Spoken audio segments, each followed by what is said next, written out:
Welcome to my first Paint With Me tutorial for 2026. Today we are going to be painting a seahorse. This seahorse is the first artwork in my new series of underwater sea creatures. Make sure you're signed up to my colouring club as a watercolour paper member.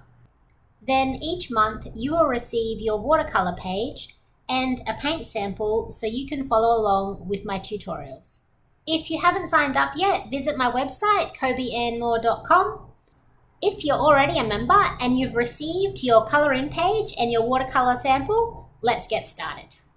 So what you will need is 2 paintbrushes, one medium round and one small round. And you will need 2 water dishes, one for washing your brush after you use the yellow ochre and one for washing your brush after you use the blue.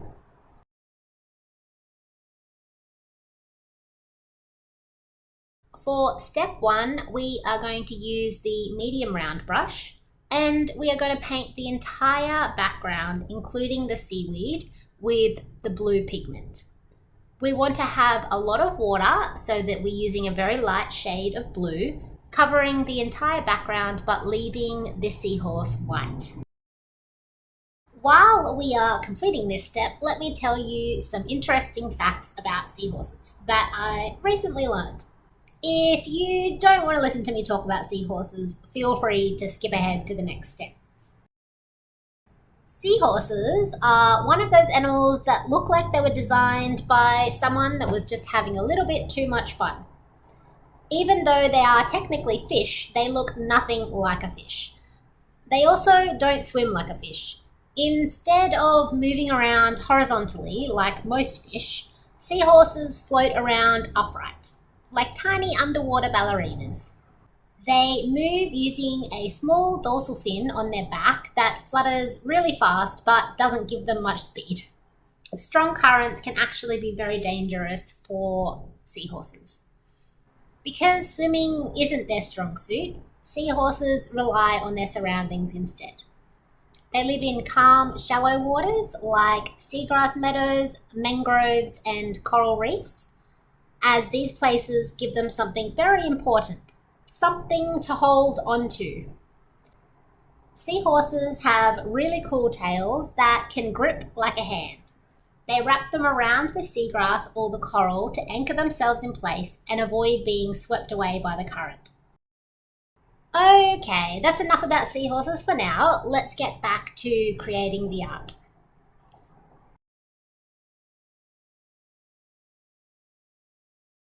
Before you start step 2, you want to make sure that you have let your artwork dry. There are 2 reasons for this. The first being that if your paper has slightly bowed because of the amount of water that you used in step 1, letting it dry will help with the flattening process. And then once it's completely dry, you can carefully bend the paper back into shape. The second reason is so we don't have paint bleeding from the blue background into the yellow seahorse. So yes, that's what we're going to do next. We are going to paint the seahorse yellow.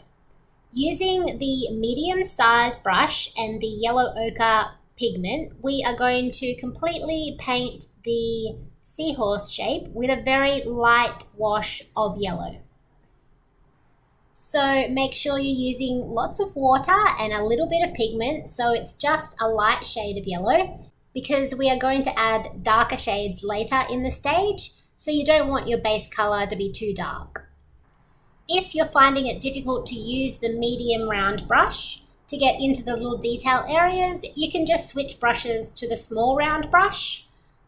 But because we are using such a light shade of yellow, it doesn't really matter if you go outside the lines a little bit.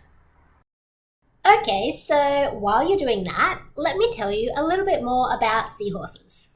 Seahorses don't have scales like most other fish. Instead, their skin stretches over a series of bony plates that act like a natural armour. And it kind of makes them look like they're wearing armour. Also, their eyes can move independently. allowing them to look in two different directions at once. That's pretty cool. Oh, and they don't have any teeth, but I'll tell you about that a little bit later. Let's get back to painting.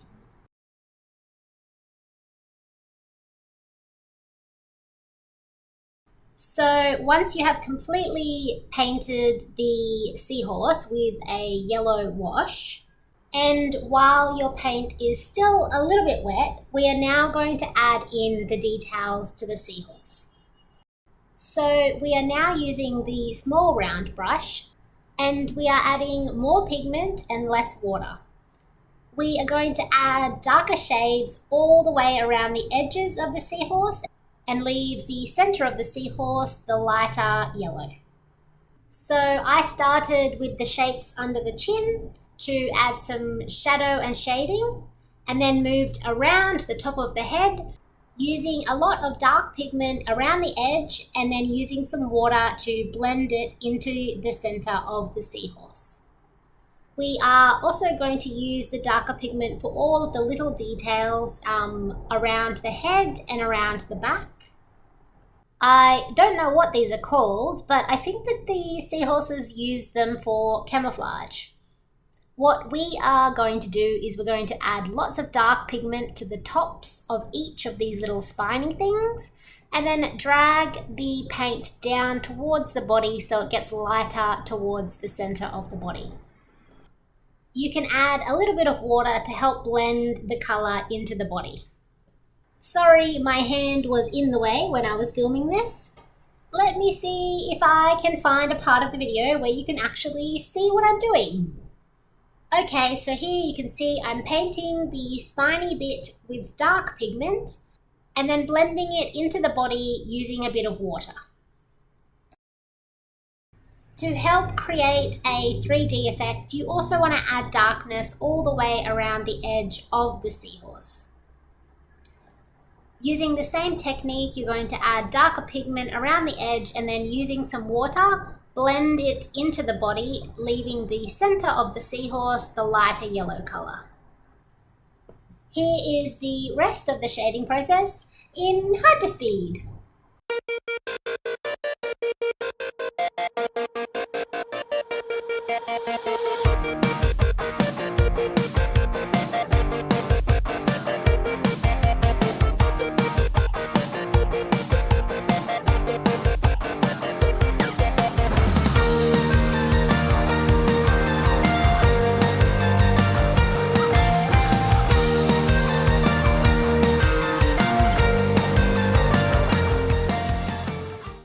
The final part of the seahorse details is painting darker pigment in all of the little spots along the seahorse's back. And then we can move on to the next step.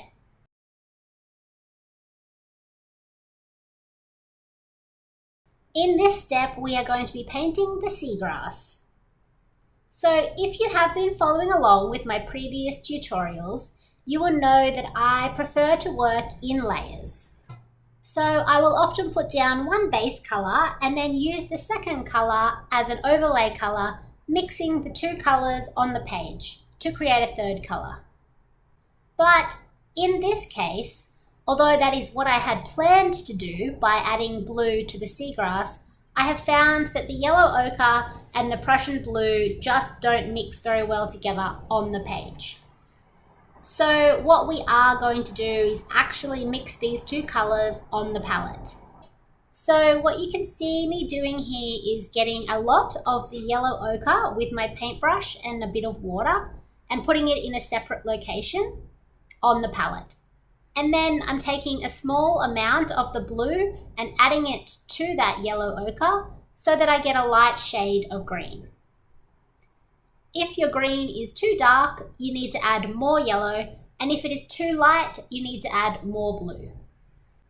Just keep playing around with it until you're happy with the shade of green that you've achieved.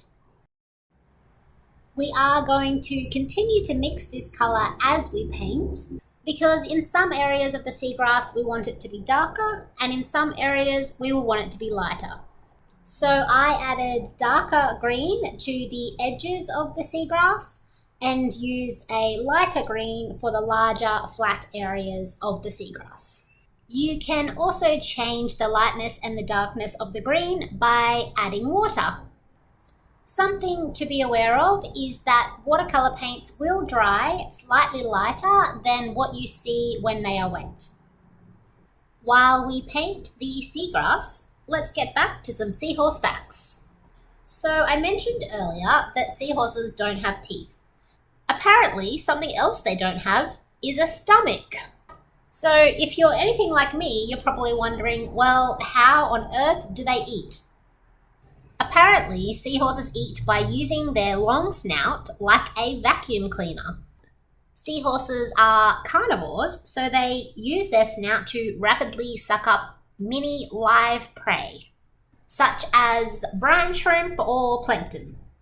As they lack teeth and a true stomach, they feed almost constantly. They are ambush predators, which means that they hide and wait for food to come to them. Then they swoosh it into their mouth and swallow it whole. Their ability to camouflage into their surroundings is one of their greatest survival skills. As I mentioned earlier, they are not very good swimmers, so in order to catch prey, they need to be invisible. Their camouflage also helps them hide from predators. In this artwork, I have taken some creative liberties because I wanted the seahorse to stand out from the background. But in real life, seahorses are the masters of camouflage. They can subtly change their colour to match seagrass, coral, or even the shifting light in the water. Some species of seahorses even grow little spines or other body features that mirror the plants and corals around them, making them look like bits of floating plant or coral. This, combined with their ability to stay perfectly still, makes them very hard to spot, even when you're looking right at them. Okay, so let's get back to some painting. So you can see that I have added darker pigment to the edge pieces of the seagrass, and for the flat areas of the seagrass, I've also added darker pigment around the edges of those shapes, and left this center of the seagrass a lighter shade of green. With watercolour, you can just keep adding more layers of pigment to make areas darker. And if you need something to be lighter, you can use some water to wash away some of the pigment. When you are happy with the way that you have painted your seagrass, we can move on to the next step. This step is the final stage of this painting tutorial. In this step, we are going to paint the background to create an abstract water pattern using different shades of blue. As part of this month's design, I have included some very light squiggly lines in the background to help you create an abstract water pattern. I highly encourage you to have as much fun with this as possible. What I have done in this tutorial is paint the edges of all of the shapes dark and then use water to fill the shape and making the center lighter. It took me a few hours to paint this background, so I'm going to skip ahead for you. This way you can see how I painted this background, but I highly encourage you to create your own abstract pattern. Some things you could do include painting the lines darker instead of painting the shapes darker, or you could make every shape a different shade of blue by simply adding more water for lighter shapes and adding more pigment for darker shapes. Or you could mix some more green and you can have some green shapes and some blue shapes in the background. I can't wait to see what abstract design you come up with. As we come to the end of this tutorial, let me tell you the thing that I think is the most interesting about seahorses. One of the most remarkable features about seahorses is their reproductive system. In contrast to almost all other animals, it is the male seahorse that becomes pregnant. During mating, the female transfers her eggs into a special pouch in the male's abdomen. The male then fertilizes and incubates these eggs inside his pouch. He supplies them with oxygen and nutrients as they develop, And after about 10 days to 6 weeks, depending on the species, the male will give birth to fully formed young. These are known as fry. Once born, these babies are completely on their own. There's no parenting, no guidance, just tiny little seahorses drifting off and hoping to survive. And on that cheery note, we have come to the end of this tutorial. I hope you enjoyed it, and I can't wait to see your final artworks. You can tag me on Facebook, Instagram, or TikTok. My tag is @KobeAnnMoore. Also, let me know in the comments if you enjoyed my seahorse facts.